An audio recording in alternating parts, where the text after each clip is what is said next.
Bab 231. Tuan Mirza, maafkan aku. Dor dor dor. Drit drit. Drit. Selekat. Dor. Selekat dor. Dor dor.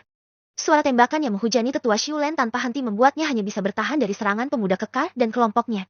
Setelah beberapa menit, pemuda kekar itu merasa aneh karena dia belum mendengar jeritan dari tetua Shulen. Berhenti teriaknya, lalu bawahannya pun berhenti. Tapi naas baginya, sesaat setelah dia menyuruh berhenti, beberapa orang langsung menjerit kesakitan dan tak berlangsung lama mereka mati karena serangan kejutan yang dilancarkan oleh tetua Shulen. Kalian memang pantas untuk mati, ucap tetua Shulen lalu melancarkan serangan lagi dan lagi. Hanya saja, saat dia melancarkan serangan, tanpa dia duga, ada serangan dari sampingnya dan membuat lengan tangan kanannya terkena beberapa tembakan dan membuatnya harus kembali bertahan sambil menahan rasa sakit di lengannya. Sementara Kuni terkejut saat melihat tetua Shulen yang menurutnya sudah tidak muda lagi itu. Bahkan dia merasa jika umur tetua Shulen lebih tua daripada umur sang nenek. Kemudian dia melihatnya dengan mata dewanya dan terkejut saat mengetahui umurnya sudah 98 tahun lebih yang membuatnya semakin penasaran dengan tetua Shulen. Saat tetua Shu hanya bertahan, bawahannya yang menuju ke benteng di mana tempat If berada sudah ada di depan dan langsung mendobraknya. Ada lebih dari 30 orang di dalamnya dan salah satunya adalah If yang menarik perhatian semua prajurit dari negara tirai bambu. Itu di sana, teriak salah satu prajurit sambil menunjuk pada If. Sementara If yang tidak mengerti bahasa mereka hanya bisa ketakutan saat dia melihat tatapan garang dari para prajurit yang menatap padanya. Nona If, masuklah ke ruangan itu. Kami akan mencoba menghalangi mereka. Teriak salah satu rekan If dan If langsung masuk tanpa berpikir lagi. Setelah If masuk, prajurit yang baru saja naik ke lantai 2 tidak menemukan keberadaan If. Mereka lalu membentak orang yang semula bersama If dan menanyakan keberadaan If. Namun sayangnya, karena terjadi miskomunikasi karena tidak ada yang mengerti dengan bahasa yang diucapkan membuat rekan If hanya diam sambil bertanya apa yang mereka katakan. Sedangkan untuk prajurit negara tirai bambu merasa kalau mereka sedang direndahkan sehingga tanpa basa-basi lagi hujan peluru terjadi dan kali ini semua rekan If tak ada yang selamat. Cepat cari dia, teriak prajurit yang pangkatnya sedikit lebih tinggi. Kemudian mereka mencari dan mencari. Dan pada akhirnya mereka menemukan jejak keberadaan If dan berhasil menemukannya. Aku menemukannya, teriak prajurit sambil menarik If. Lepas, lepas. Bukankah kami sudah menyerah? Teriak If tapi mereka tidak mengerti dengan ucapan If. Hahaha, kamu bicara apa? Setelah kapten bermain denganmu, maka kami akan bermain juga denganmu. Ucap prajurit tersebut sambil menyeret If. Kemudian mereka membawa If pada pemuda kekar itu yang ternyata adalah seorang kapten. Sementara Kuni melihat semuanya dari jauh. Hatinya ingin sekali membantu tetua Shulen. Tapi dia masih tidak ingin bertindak karena tetua Shulen bisa mengatasi semua ini. Hanya saja, matanya teralihkan oleh kedatangan If yang diseret oleh beberapa orang dengan sedikit kasar. Meskipun dia senang, tapi sebagai seorang laki-laki sejati, dia merasa kasihan dengan If. Apalagi saat mengingat kematian 7 bidadarinya di masa lalu membuat kenangan pahit yang pernah dialami Kuni bergejolak lagi. Kapten, serahkan sisanya pada kami. Silahkan nikmati hidangannya dulu hahaha. Ucap prajurit yang menyeret If dan melemparnya ke tenda mereka. Kapten yang mendengarnya langsung tersenyum begitu melihat If yang sangat cantik itu. Jangan sampai berhenti menembaki pak tua itu. Aku akan bersenang-senang sebentar. Ucapnya sambil meneteskan sedikit air liurnya saat melihat If. Apa? Apa yang kalian lakukan? Lepaskan aku. Lepaskan aku. Teriak If. Apa yang kamu katakan? Kami tidak memahami ucapanmu. Tapi aku akan memberikan kepuasan padamu. Hahaha. Ucap kapten dan memasuki tenda sambil melonggarkan sabuknya. Sementara If yang mengerti maksud dari tindakan prajurit tirai bambu terus meraung-raung dan dia akhirnya tahu situasi yang dihadapi oleh adiknya Ivanka mungkin seperti ini. Jadi wajar jika Ivanka lebih memilih bunuh diri daripada harus melanjutkan hidupnya. Saat dia mengenang wajah Ivanka, dia juga teringat dengan kata-katanya pada Kuni dan dia menyesal telah menyalahkan Kuni dulu karena apa yang sebenarnya menimpa pada Ivanka tidak ada sangkut pautnya dengan Kuni. Saat kapten sedang membuka celananya, If sudah bersiap-siap untuk mengakhiri hidupnya dengan belati yang sudah dia siapkan di punggungnya. Dia tahu, dia tidak akan menang melawan pria kekal di depannya dan dia juga tidak akan rela jika kehormatannya direnggut. Sehingga jalan satu-satunya adalah bunuh diri membebaskan jiwanya secara paksa. Tuan Mirza, maafkan perkataanku tempo hari. Gumam If lalu menarik belatinya. Sedangkan kapten terkejut saat melihat If memegang belati. Meskipun dia bisa mengatasinya dengan mudah. Tapi arah belatinya yang membuat kapten sedikit tidak habis pikir. Hei tunggu. Jangan lakukan itu. Setidaknya lakukan setelah kita bersenang-senang dulu. Ucap kapten yang masih tidak dimengerti oleh If. Berhenti atau aku bunuh diri. Teriak If dan membuat kapten berhenti meskipun dia tidak mengerti ucapan If. Pergi, keluar. Kalau tidak aku akan. Dasar bodoh sekali. Apa menurutmu dia mengerti apa yang kamu ucapkan? Ucap Kuni yang secara tiba-tiba keluar dari balik tirai dan itu mampu mengejutkan If dan kapten. Tetutu Tuan Mirza. Ucap If tak percaya. Sementara kapten tertegun untuk beberapa saat karena dia tidak pernah bertemu Kuni sebelumnya. Dan lagi, saat melihat cara berpakaian Kuni dan warna kulit dan bentuk posturnya, dia tidak yakin kalau Kuni adalah orang dari negara Black Gold. Hais, selalu saja ada orang yang ganggu. Bukankah aku ingin bersenang-senang? Tapi aku harus membunuhmu terlebih dahulu. Ucap kapten lalu dia pura-pura memakai celananya kembali sambil mengambil belati miliknya. Jika bertarung tanpa senjata, mungkin akan membuat tubuhnya lelah. Itulah mengapa kapten mengambil belatinya untuk membunuh Kuni dengan sangat cepat sekali. Sementara Kuni hanya duduk santai. Dia tahu betul kalau orang di depannya sedang merencanakan sesuatu dengan menggunakan belati yang dia selipkan di saku celananya. Bab 232. Dia monster. Apakah menurutmu hanya dengan belati bisa membunuhku? Kamu sangat naif sekali. Ucap Kuni datar dan itu mampu mengejutkan kapten. Kamu? Dari mana kamu tahu? Aku semakin suka padamu karena aku yakin kamu adalah petarung sejati. Ucap kapten dengan wajah seriusnya lalu melempar belatinya ke samping. Baginya, mungkin rencananya dengan belati gagal. Tapi dia masih punya senjata lagi dan berharap Kuni tidak mengetahuinya. Oh, ini mengejutkanku. Kamu memang pria sejati yang sangat bodoh. Hahaha. Ucap Kuni sambil tertawa dan menghinanya. Sementara kapten geram, tanpa basa-basi lagi dia mengeluarkan granat dan langsung dilemparkannya pada Kuni yang membuat If benar-benar terkejut. Saat granat itu mulai mendekati Kuni, If dengan sigap langsung berlari ke arah Kuni untuk menghalanginya. Hitung-hitung. Ini adalah permintaan maaf If pada Kuni. Sedangkan Kuni merasa aneh dengan perlakuan If. Bukankah beberapa hari yang lalu dia telah menghina dirinya? Lalu sekarang dia mengorbankan dirinya untuk menghalangi granat itu. Ya aku tidak tahu apa maksudmu tapi itu bukan ancaman yang berarti bagiku batin Kuni lalu dia menghentikan granat itu dan menyelimutinya dengan kekuatannya. Dan beberapa detik kemudian, granat itu meledak seperti mercon. Kecil sekali dan itu mengejutkan semua orang. Hei, apa kamu yakin membawa mercon mainan anak-anak untuk menggambarkan hidup dan matimu? Ucap Kuni lalu dia berdiri dan sedetik kemudian dia sudah ada di depan kapten tanpa diketahui oleh siapapun. Mata If dan kapten terbelalak karena mereka tak menyangka jika Kuni bisa bergerak secepat kilat. Kamu, ucap kapten sambil terjatuh di depan Kuni saat secara spontan dia tiba-tiba berjalan mundur. Aku akan mengakhiri semuanya. Ucap Kuni datar lalu menendang kapten dengan telak dan membuat kapten langsung terbunuh dengan keadaan melayang menuju ke tetua Shulen. Kapten. Ada musuh di tenda. Teriak seseorang saat menyadari kalau kapten mereka keluar dari tenda. Mendengar suara rekannya teriak musuh, tembakan untuk tetua terhenti dan mereka langsung mengalihkan fokus mereka pada tenda. Namun sayang, kesempatan ini dimanfaatkan oleh tetua dengan sangat baik di mana dia langsung membunuh mantan bawahannya lebih dari 20 orang sebelum dia berlindung di sebuah bangunan tua yang tinggi. Dasar tua bangka, aku akan memberi pelajaran padamu saat semua ini berakhir. Ucap salah satu prajurit lalu semuanya siaga satu menghadapi musuh yang ada di dalam tenda. Ada beberapa prajurit yang saling pandang. Terlebih prajurit yang yakin kalau mereka hanya membawa seorang gadis cantik dan lemah ke dalam tenda. Hal ini menimbulkan beberapa pertanyaan sebelum akhirnya Kuni keluar dengan sangat santainya. Saat melihat Kuni, semua prajurit tertegun karena mereka baru pertama kali ini melihat Kuni. Tapi yang membuat mereka terheran-heran adalah saat melihat raut wajah Kuni yang biasa-biasa saja dan tidak ada rasa takut sama sekali. Apa kalian ingin mati dengan cepat? Ucap Kuni datar dan membuat semua prajurit yang mendengarnya tersadar. Kemudian, mereka semua menghujani Kuni dengan peluru tanpa henti seperti tetua Shulen dan ini membuat tetua Shulen bisa merasakan kalau Kuni memiliki kekuatan yang sama dengannya. Bahkan bisa dibilang jauh melampauinya. Ini mustahil.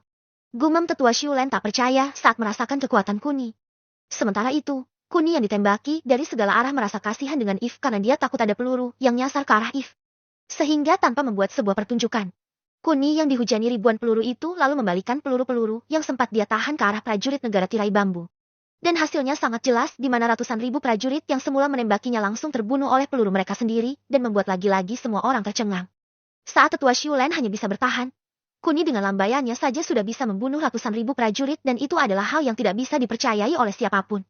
Di mana ada satu orang membunuh ratusan ribu orang lainnya kalau bukan dengan bom dengan daya ledak yang tinggi. Monster, dia monster. Lari. Teriak seseorang yang selamat sambil mencoba memperingati rekan-rekannya. Tapi, belum sempat mereka lari jauh. Kuni sudah menggunakan kekuatannya untuk membuat mereka tidak bisa bergerak dan lagi-lagi membuat semua orang tercengang. Dia siapa? Kenapa ada monster sepertinya? Keluhnya. Siapa dia? Kenapa dia muncul sekarang? Tolong kami tetua Shu. Kami janji akan mendengarkan ucapanmu lagi. Keluhan karena rasa putus asa terdengar dari mulut beberapa prajurit. Bahkan ada beberapa yang menyesali keputusannya karena telah menolak untuk kembali ke negaranya dan itu membuat sebuah penyesalan terakhir mereka. Mungkin. Galan, lakukan pemusnahan secepatnya. Ucap Kuni datar lalu Galan keluar dan mencakar semuanya. Bukan hanya Galan, Tapi Kuni juga bertindak dengan cara mengendalikan ratusan senjata api dan menembaki semua prajurit yang tersisa. Hasilnya, kurang dari 1 bab, hehehe. Kurang dari 2 menit saja, seluruh prajurit yang tersisa mati semua dan hanya menyisakan tetua Shulen seorang diri yang terkejut saat melihat binatang monster seperti Galan. Sebenarnya bukan hanya tetua Shulen, tapi semua orang yang melihatnya terkejut dan yang lebih parahnya lagi, ada salah satu warga yang tanpa sengaja merekam perbuatan keji Kuni dan Galan yang langsung kembali menjadi cincin setelah dirasa semua musuhnya mati. Meskipun Kuni tidak menyadarinya, tapi video ini akan menampakkan wajah asli seseorang yang gila akan kekuatan. Keluarlah Pak Tua, aku tidak akan membunuhmu. Teriak Kuni pada tetua Shulen. Meskipun begitu, tetua Shulen masih tidak bergeming karena apa yang baru saja dia lihat bukanlah seorang manusia, melainkan 2 monster yang sangat besar menurutnya. 500.000 prajurit, mati hanya dalam sekejap.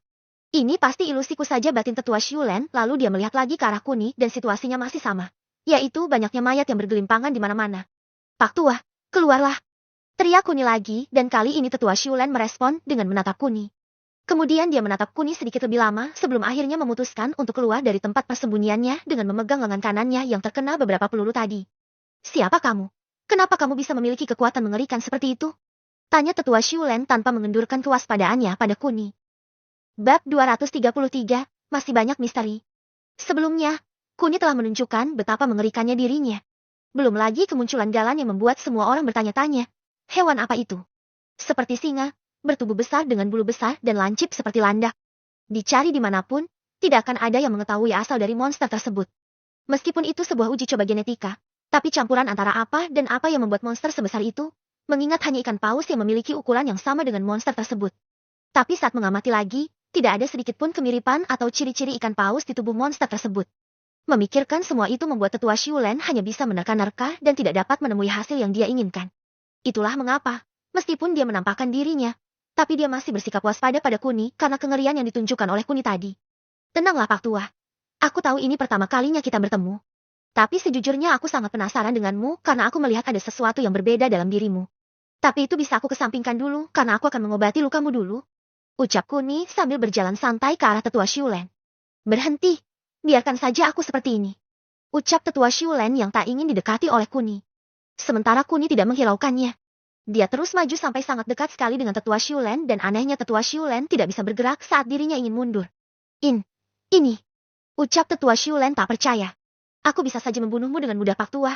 Tapi itu tidak aku lakukan karena tanpa aku lakukan itu, kamu juga akan mati dengan sendirinya.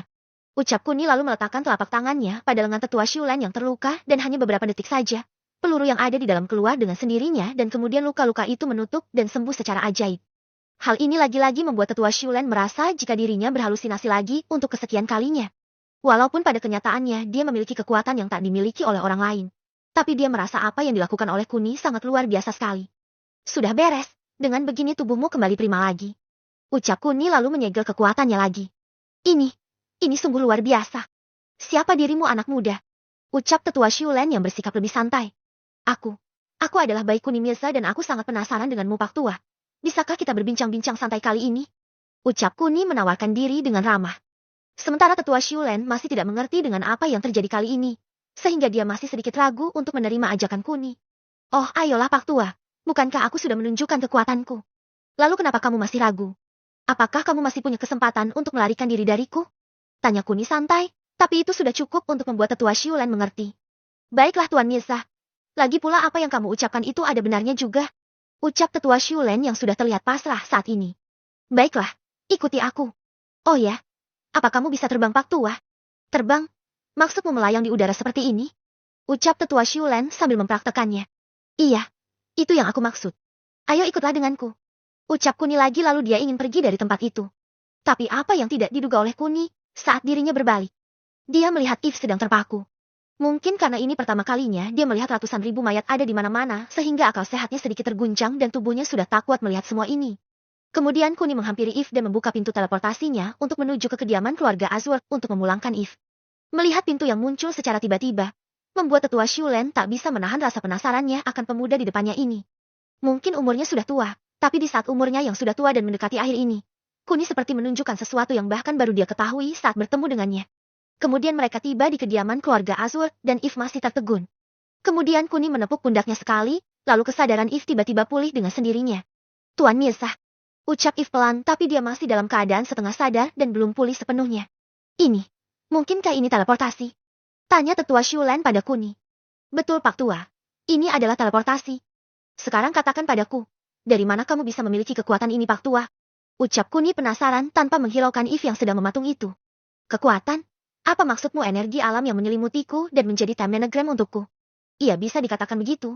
Tapi sejujurnya itu adalah ruang kesenjangan waktu di mana cara kerjanya seperti pelindung untuk tubuh kita. Contohnya tubuh kita seperti kebal terhadap benda yang ingin menyentuh kita karena kita dilindungi oleh udara padat di sekitar tubuh kita. Terang Kuni. Melindungi. Kesenjangan ruang waktu. Ini baru aku ketahui dari mulutmu anak muda. Terang tetua Shulen. Oh begitu. Lalu apa yang kamu ketahui dan siapa yang mengajarimu Pak Tua? Yang mengajariku? Ucap tetua Shulen lalu kenangannya tentang orang yang mengajarinya muncul di benaknya. Tapi sayangnya, wajah orang tersebut hanya samar-samar terlihat. Meskipun begitu, tetua Shulen masih hafal betul nama orang yang mengajarinya pertama kali. Tuan Leo Hadi, kalau tidak salah itu yang dia ucapkan padaku. Dia bilang aku bisa memanggilnya dengan nama Tuan Leo. Ucap tetua Shulen dan itu membuat Kuni sedikit terkejut. Apa kamu tidak salah orang Pak Tua? Ucap Kuni sambil memikirkannya lagi. Jika Tuan Leo Hadi Jayandaru meninggal 20 tahun yang lalu, maka usianya saat ini jika dia hidup mungkin sekitar 120 tahun. Sedangkan tetua Shulen sekarang berusia 98 tahun lebih. Dengan kata lain hanya terpaut sekitar 22 tahunan. Kemungkinan tetua Shulen menjadi murid Tuan Leo masih bisa. Tapi jika itu terjadi, bukankah Tuan Leo masih berusia sangat muda sekali? Apakah ada cerita yang sebenarnya yang disembunyikan oleh Tuan Leo? Atau memang Tuan Leo tidak mengetahui tentang umur pastinya? Semakin berpikir, Kuni semakin dibuat kebingungan karena cerita dan pemahamannya mengenai mata dewa masih sangat minim sekali. Bab 234. Maafkan aku Tuan Mirza. Aku mengatakan yang sejujurnya, tapi aku lupa wajah orang tersebut. Mungkin karena sudah dimakan zaman sehingga aku melupakan wajahnya. Terang tetua Shulen lagi. Mendengar keyakinan dari tetua Shulen membuat Kuni tidak meragukan ucapannya lagi. Tapi dari apa yang dia tahu kalau Tuan Leo mati saat usianya 100 tahun? 20 tahun yang lalu. Sekarang katakan padaku Pak Tua. Di umur berapa kamu mempelajari kekuatan ini? Dan apakah kamu tahu umur orang yang mengajarimu saat itu? Hahaha. Saat itu, kalau tidak salah aku masih sangat kecil. Mungkin sekitar 3 atau 4 tahun. Tapi untuk umur Tuan Leo sendiri, aku masih tidak yakin. Apalagi aku juga lupa dengan wajah orangnya. Terang tetua Shulen yang sedikit kebingungan itu. Mendengar tidak ada progres yang baik, membuat Kuni sedikit frustasi. Apalagi dari awal, semua tentang umur kakek buyutnya dan juga umur Tuan Leo saat menerima ilmu tidak diceritakan. Jika Kuni mencari data di catatan sipil, itu mungkin tidak akan berguna karena catatan sipil baru berjalan di era-era modern ini di mana mulai diterapkannya sejak 60 tahun yang lalu. Dengan kata lain petunjuk mengenai riwayat kehidupan kakek buyutnya tidak ada di data pemerintah. Hanya data 100 tahun waktu yang dimiliki oleh mereka dan misterinya juga masih banyak sekali yang belum terungkap mengenai alasan kenapa harus 100 tahun dan mengenai apakah waktu 100 tahun itu dimulai dari dia lahir atau dari dia mendapat ilmunya. Penuh dengan misteri dan ini yang akan coba Kuni kuak. Terima kasih tetua Shulen. Sejujurnya informasi dari Anda tidak begitu berguna untukku selain nama Tuan Leo Hadi Jayandaru. Tapi aku punya rahasia yang ingin aku beritahukan pada Anda kalau aku adalah titisan dari Tuan Leo dan bisa dikatakan begitu karena aku bertemu langsung dengan Tuan Leo dan beliau mewariskan ilmu yang beliau miliki padaku sepenuhnya. Ucap Kuni yang kali ini terlihat sangat sopan sekali. Selain itu, kebenaran tentang Kuni yang bertemu dengan Tuan Leo sedikit membuat tetua Shulen penasaran. Jika dilihat dari parasnya, Kuni berumur sekitar 20 tahun dan dari acuannya ini tetua Shulen yakin kalau Kuni sama-sama bertemu dengan Tuan Leo saat usianya balita, sama sepertinya dulu. Tapi tidak menapik semuanya kalau tetua Shulen sangat terkejut kali ini saat mendengar kata titisan. Bukankah itu jauh lebih hebat ketimbang jati muridnya dan berlatih terus-menerus? Apakah kamu tidak bergurau anak muda? Ucap tetua Shulen lagi. Tidak tetua Shulen. Aku memang bertemu dengan Tuan Leo Hadi secara langsung. Secara langsung? Jadi ingatanmu sangat hebat sekali anak muda karena kamu masih bisa mengingatnya saat usiamu masih kecil dan bertemu dengannya. Ucap tetua Shulen yang takjub dengan apa yang ada pada Kuni. Sementara Kuni sedikit kebingungan dengan statement yang diucapkan oleh tetua Shulen. Mungkin ada kesalahpahaman di sini yang harus diluruskan oleh Kuni saat ini juga. Mohon maaf tetua Shulen. Mungkin Anda beranggapan kalau aku bertemu dengan Tuan Leo saat umurku masih balita sama seperti Anda. Tapi kenyataannya tidak seperti itu tetua Shulen. Aku bertemu dengan Tuan Leo baru beberapa bulan yang lalu. Beberapa bulan yang lalu, ucap tetua Shulen tercengang saat mendengar ucapan Kuni. Iya betul, saat aku mengalami kecelakaan dan koma. Saat itulah Tuan Leo menghampiriku di alam bawah sadarku. Meskipun pada kenyataannya Tuan Leo sudah bukan lagi berwujud manusia. Terang Kuni lagi yang membuat tetua Shulen sedikit terperangah juga. Hampir saja dia ingin menuduh Kuni sebagai pembohong. Tapi setelah mendengar penjelasan terperinci dari Kuni membuatnya bersyukur tidak mengatai Kuni sebagai pembohong.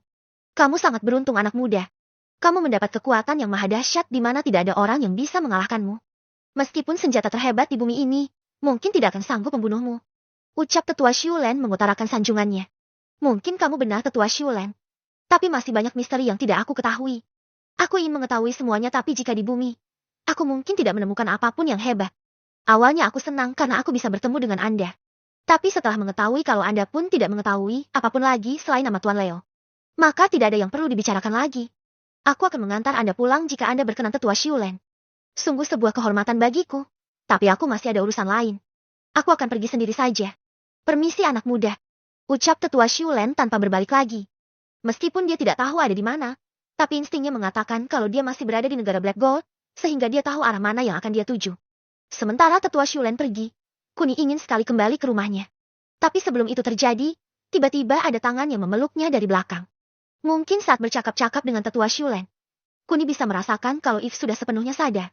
Tapi yang tidak diduga oleh Kuni, If lebih memilih diam karena selain tidak mengerti ucapan keduanya, dia juga sedang menunggu kesempatan yang tepat untuk meminta maaf pada Kuni dan kesempatan yang muncul saat Tetua Xiulen sudah pergi dan hanya tinggal mereka berdua saja. Dengan sedikit sok jual mahal, Kuni mencoba menepis tangan If yang memeluknya dari belakang. Aku mohon, biarkan aku memelukmu meskipun hanya sebentar saja Tuan Mirza. Ucap If pelan yang membuat situasi kembali sedikit romantis saat If, wanita yang pernah menghinanya, justru memohon padanya. Apakah kamu bercanda? Wanita Ang. Aku mohon maafkan aku Tuan Mirza. Maafkan aku atas kebodohanku menghina Anda. Aku akhirnya tahu bagaimana perasaan Ivanka, dan tak sepatutnya aku menyalahkan Anda. Aku rela. Aku rela dihukum oleh Anda asal Anda mau memaafkanku kali ini. Ucap If dari lubuk hatinya dan Kuni tidak bisa menyangkalnya. Meskipun Kuni sedikit membenci If karena sikap If yang hampir mirip dengan Ivanka, tapi kenyataannya berbeda jauh dengan apa yang Kuni nilai di mana If bisa berpikir jernih dan bisa mengakui kesalahannya. If tidak egois dan juga wajar bagi seorang wanita untuk merasa benar sesekali, bukan berkali-kali apalagi setiap saat merasa benar ya. Ingat. Hehehe. Bab 235, Khutbah nomor Jutsu. Setiap manusia pasti pernah melakukan kesalahan. Begitu juga dirimu. Jadi bisakah kamu melepas pelukanku? Aku masih ada urusan yang harus kuselesaikan. Ucap Kuni yang datar karena dia tidak ingin bermain perasaan dengan If. Mendengar ucapan Kuni, If tidak bisa berkata apa-apa lagi. Dari nada yang diucapkan Kuni sudah membuktikan kalau Kuni tidak ingin menjalin hubungan dengannya. Itu berarti kesempatannya untuk mendekati Kuni adalah nihil dan If mau tak mau harus menerima itu. Meskipun berat, tapi If melepas pelukannya secara perlahan. Dia sadar jika Kuni sudah memiliki banyak sekali bidadari di hatinya dan itu adalah alasan yang dipikirkan oleh If bahwa dirinya memang tidak layak menjadi salah satu bidadari untuk Kuni. Suasana yang semula sedikit romantis, kini berubah menjadi beku saat Kuni dengan gamblangnya mengatakan keengganan dalam artian kata-katanya. Tak ada yang bisa dilakukan oleh If sampai Kuni benar-benar pergi tanpa menoleh atau melihat padanya.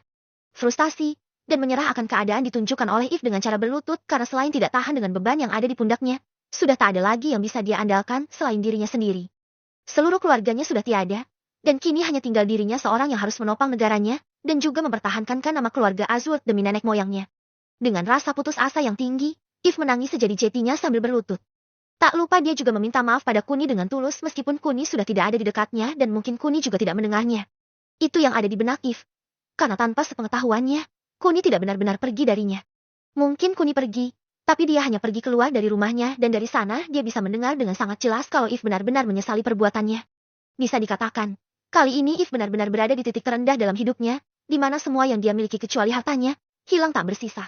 Keluarga yang meninggal semua, orang-orang terdekatnya juga meninggal dan praktis hanya perusahaan dan puing-puing negaranya yang sedikit tersisa.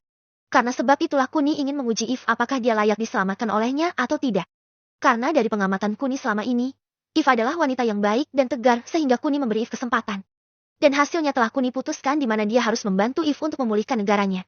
Saat If menangis dengan histeris, tiba-tiba Kuni memegang pundaknya dan itu sedikit mengejutkan If. Tuan Mirza, ucap If tak percaya kalau Kuni ada di belakangnya. Sementara Kuni menyeka air mata If sambil tersenyum padanya. Seolah-olah dia tahu kalau ini adalah waktu yang tepat bagi If untuk bisa bangkit dan menata semuanya lagi dari nol. Jika kamu menangis, apa menurutmu masih ada harapan untuk negara ini? Bahkan rakyatmu saja masih bisa bertahan. Apa kamu mau mengecewakan mereka? Ucap Kuni yang membuat mata If sedikit terbelalak. Meskipun dia mengira tidak ada yang peduli padanya. Tapi dengan kehadiran Kuni saja sudah membuatnya bahagia. Tapi bukan If namanya jika dia tidak bisa memanfaatkan keadaan yang ada saat ini. Bagaimana? Bagaimana bisa aku menopang negara ini sendirian Tuan? Bukankah kamu tahu kalau aku hanyalah wanita biasa yang lemah? Haha, mungkin kamu benar. Tapi Kinan Group tidak akan bisa membantu semuanya sendirian. Bukankah kamu dan keluargamu telah menopang negara ini sendirian? Jadi aku hanya akan membantu sebisaku saja. Untuk yang lainnya, aku serahkan pada perusahaanmu. Dengarkan aku, If. Tidak ada satu manusia pun yang tidak memiliki masalah. Aku tahu masalahmu bisa dikatakan besar sekali. Tapi kamu jangan khawatir. Masih ada aku, masih ada Kinan Group yang bisa membantumu meskipun tidak semuanya. Tapi setidaknya kamu tidak sendirian, karena selain Kinan Group, rakyatmu juga akan berusaha membantumu. Mungkin mereka sedang menunggu pemimpin yang layak untuk mereka bisa melewati badai ini, dan disinilah peranmu sedang dipertanyakan. Lupakan kesedihanmu ini dan bangkitlah bersama rakyatmu. Dengan begitu kamu akan mengerti artinya kebersamaan. Mungkin selama ini keluargamu selalu membuat garis yang jelas antara rakyat dan perusahaanmu. Tapi sekarang inilah saatnya kamu menunjukkan pada mereka bahwa perusahaan Asword Group juga bisa bekerja untuk mereka dan tidak mungkin bisa menjadi besar tanpa andil dari semua orang. Bangkitlah mulai dari sekarang dan serukan kedaulatanmu sendiri. Ucap Kuni dengan kata-kata yang bisa membangkitkan semangat yang ada pada diri If. Dalam hatinya, Kuni tidak percaya bisa mengatakan hal-hal yang menurutnya bisa dibilang omong besar. Apalagi setelah dia memiliki kekuatan maha dahsyatnya, praktis tidak pernah terpikirkan sekalipun ucapan-ucapan semangat untuk dirinya sendiri, karena dia sadar kalau tindakan jauh lebih berarti dari hanya sekedar ucapan saja. Tapi untuk saat ini, situasinya tidak memungkinkan untuk dirinya melakukan semua tindakan seorang diri. Selain uang kas Kinan Group baru saja membaik, dia tidak mungkin bisa membantu Black Gold yang memiliki kurs mata uang yang lebih tinggi dari Java. Itulah mengapa, daripada harus menguras kantong perusahaan Kinan Group yang belum stabil, lebih baik memberi semangat pada If dan meyakinkannya jika dia pasti mampu membangun negaranya dan memulihkannya seperti sedia kala. Tuan Mirza, maafkan aku. Maafkan aku karena telah menunjukkan sisi lemahku padamu. Mungkin kata-katamu benar. Meskipun aku tidak mampu. Tapi setidaknya aku ingin mencobanya. Tangisanku mungkin tidak ada artinya, tapi satu tindakan kecil dariku mungkin bisa menyelamatkan ribuan bahkan jutaan nyawa. Ucap If dengan tekad yang membara. Setelah mendapat khutbah nomor jutsu dari Kuni, If seperti memiliki energi tambahan untuk bisa memperbaiki semuanya. Itulah mengapa, dengan semangat membara, If lalu berdiri sambil menatap lekat-lekat kedua mata Kuni. Mata yang terlihat indah itu seolah-olah menghipnotis If tanpa sadar. Meskipun If berniat untuk mencium Kuni, tapi niatan itu seolah-olah sirna dan hanya kedua matanya yang saling menatap. Mata yang saling bertemu itu seolah-olah saling menarik satu sama lain dan sedetik kemudian, entah If yang memulai atau Kuni yang memulai. Dengan mata If yang terpejam, kedua bibir mereka bertemu dengan sangat pelan dan lembut sekali. If bisa merasakan nafas hidung Kuni yang berhembus di bawah hidungnya. Bab 236. Apakah ini nyata? Aromanya begitu wangi, dan itu membuat If benar-benar terlena. Akhirnya, sesuatu yang ingin dia lakukan tadi telah terjadi saat ini. Saat bibirnya bertemu dengan bibir Kuni. Meskipun If mengalami kepedihan, tapi saat Kuni menciumnya, seolah-olah semua kepedihannya itu hilang seketika dan timbul kekuatan baru untuk If di mana kepercayaan dirinya meningkat dan tekadnya untuk memulihkan negaranya berkobar seperti gedung yang terbakar. Kemudian ciuman bibir mereka terlepas dan If membuka matanya secara perlahan untuk melihat apakah Kuni juga merasakan hal yang sama. Saat If melihat rona merah di pipi Kuni, If justru tersenyum malu-malu karena dia tak menyangka jika Kuni ternyata sangat romantis sekali. Terlihat dari cara Kuni menciumnya tadi membuat If semakin kagum dengan Kuni. Terima kasih Tuan Mirza, terima kasih. Ucap If lirih. Sementara Kuni, If, kenapa kamu melamun? Apa kamu baik-baik saja, atau kamu masih trauma dengan apa yang kamu lihat tadi? Ucap Kuni sambil menggoyang-goyangkan tubuh If. Apa? Melamun? Ucap If sedetik kemudian saat dia bisa mendengar suara Kuni dengan jelas. Iya, kamu melamun saat melihatku. Bahkan kamu berkata yang tidak jelas sebelum akhirnya kamu berkata jelas tadi. Ucap Kuni menjelaskan pada If. Berkata tidak jelas? Memangnya apa yang aku katakan Tuan? Ucap If sedikit malu-malu. Dia tahu Kuni mungkin sedang mempermainkannya sehingga dia sangat malu sekali. Setelah memberikan ciuman pertamanya, bukankah ucapan Kuni padanya terdengar tidak sopan sekali seharusnya kamu menyanjungku? Bukan malah bertanya yang tidak-tidak padaku batin If tapi dia tetap menunduk saat ini. Iya, kamu tadi bilang imims. Setelah itu kamu bilang terima kasih Tuan Mirza. Terima kasih. Memangnya apa yang kamu pikirkan di dalam benakmu? Ucap Kuni yang terlihat tampak serius sekali. Sementara If semakin malu. Tapi saat memikirkannya lagi, bukankah itu tandanya dia sedang berhalusinasi tentang berciuman dengan Kuni? Apa? Apa yang kamu bilang? Apa kamu mau bilang kalau? If mau bilang kalau dia tidak berciuman dengannya. Tapi If tidak melanjutkan kata-katanya karena dia tak ingin Kuni berpikiran yang macam-macam tentangnya. Sementara Kuni merasa jika apa yang diinginkan If sama dengan apa yang diinginkan olehnya sehingga dia tidak perlu canggung lagi dengan If. Mungkin banyak yang kebingungan kenapa semua ini bisa terjadi, dan jawabannya hanya satu. Itu karena Kuni. Saat Kuni ditatap oleh If, saat itulah Kuni mempengaruhi pikiran If untuk mengetahui keinginan If. Dari pengamatannya saat If berada dalam pengaruhnya, If ingin sekali mencium Kuni karena arangan If tadi terdengar dengan sangat jelas sekali.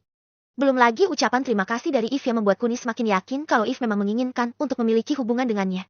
Kenapa diam? Apa yang ingin kamu katakan? Aku tahu apa yang ingin kamu katakan, tapi kamu tidak perlu melanjutkannya lagi. Saat ini, aku akan mengabulkan keinginanmu itu. Ucap Kuni lalu dia mendaratkan ciuman mesra di bibir If. Pelan dan sangat lembut sekali sampai-sampai If tidak siap. Meskipun begitu, secara perlahan If memejamkan matanya dan menikmati ciuman yang dilakukan oleh Kuni. Bagi If, halusinasi seperti ini yang dia inginkan. Sehingga dia tak menolak sama sekali. Bahkan dia menikmatinya sampai-sampai tangannya bergerilya di antara dada kekar milik Kuni sampai ke leher dan terkejut saat tangannya bisa merasakan dengan sangat jelas sekali. Kemudian dia membuka matanya dan benar saja, apa yang barusan terjadi adalah kenyataannya. Dengan cepat If mendorong Kuni dan membuat ciuman mereka berdua terlepas. Apa yang menurut If kenyataan? Ternyata itu hanyalah halusinasinya saja. Tapi saat dia menganggap ciuman terakhir tadi adalah halusinasinya, ternyata itu adalah kenyataannya dan If semakin tertunduk karena dia telah menyia-nyiakan kesempatan yang telah diberikan oleh Kuni padanya. Maafkan aku Tuan Mirza. Aku. Shuwut ucap Kuni sambil meletakkan jari telunjuknya di tengah-tengah bibir If. Aku yang harusnya minta maaf.